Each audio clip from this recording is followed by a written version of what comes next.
सर्वधर्मस्वरूपिणे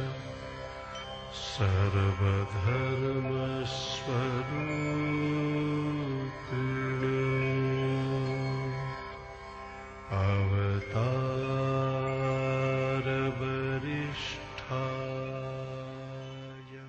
পৃথিবীতে অনেক মহামূল্য উপহার আছে, তার মধ্যে সামান্য চিঠিখানি কম জিনিস নয়।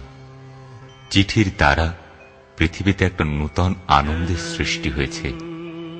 আমরা মানুষকে দেখে যতটা লাভ করি, তার সঙ্গে কথাবার্তা কয়ে যতটা লাভ করি, চিঠিপত্র দ্বারা তার চেয়ে আরো একটা বেশি কিছু পেয়ে থাকি।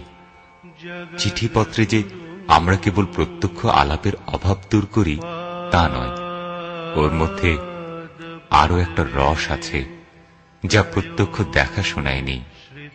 মানুষ মুখের কথায় আপনাকে যতখানি ও যেরকম করে প্রকাশ করে, লেখার কথায় ঠিক ততখানি করে না।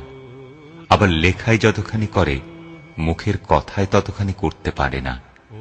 এই কারণে চিঠিতে মানুষকে দেখবার এবং পাবার জন্য আরো একটা যেন নূতন ইন্দ্রিয়ের সৃষ্টি হয়েছে।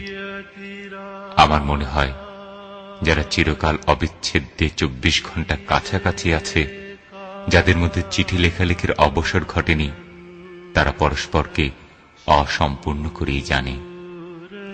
যেমন বাছুর কাছে এলে গরুর বাটে আপনি দুধ জুগিয়ে আসে, তেমনি মনের বিশেষ বিশেষ রস কেবল বিশেষ বিশেষ উত্তেজনায় আপনি সঞ্চারিত হয়, অন্য উপায় হবার জো নেই।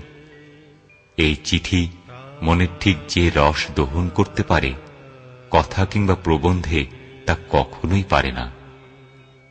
আমার বোধ হয় ওই লেফাফার মধ্যে একটি সুন্দর মোহ আছে। লেফাফাটি চিঠির প্রধান অঙ্গ, ওটা একটা মস্ত আবিষ্কার।